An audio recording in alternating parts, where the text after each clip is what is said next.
To pause on that because there's an investigative piece that ran yesterday called Crib of Death, but we'll look at that briefly later on, and just as we discuss the state of healthcare in Kenya, because it is not just cancer. We really have a problem, and we do know one of the big four agendas is to do with affordable health coverage or affordable healthcare for all Kenyans, which is to some, they say it seems to be a piped dream, but we'll come back to that.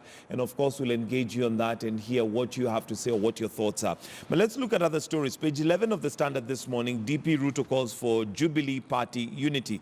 And we do know that there's been a lot of push and pull in Jubilee. And there seems to be several factions. I know right now there's probably three. We have Kieleweke, we have Tanga, we have Timu Wanjiko, all coming together within the same party, but there seems to be sibling rivalry.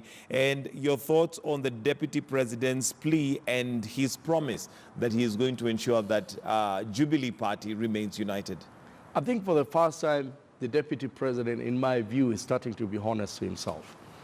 He's starting to be honest to himself with the fact and the reality that the handshake will work, and it will work, and it will work. That he did not believe for a very long time. And secondly, he also knew, and which was a flat lie, as it says, let me use this word, a flat lie. He also knew that all the problems in Jubilee were being caused by the opposition. It was wrong. That was a flat lie. He was covering the big monster with lies. And I think now for him to come to say that indeed the division in Jubilee is so honest, and perhaps that's where it needed to begin from. Not insulting the opposition and calling them names and calling Raila Mganga every single day. That was not going to help solve the problems in Jubilee. And for him to now realize that indeed there is a problem from within. And that's what I've said in the media. The problem is within Jubilee. Now, the fundamental question, Michael, he needs to ask the Kenyans is, where did the problem begin? The problem began with him. And so he needs to look at himself and say, hey, I must have caused this problem, because he's the one who began the Kutanga group.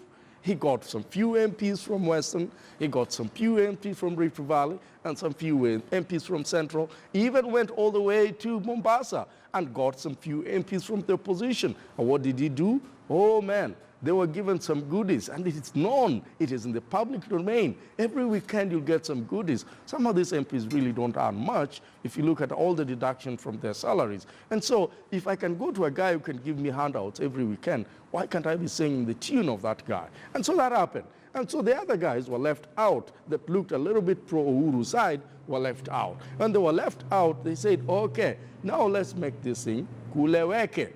So they started lowering the public about what was happening.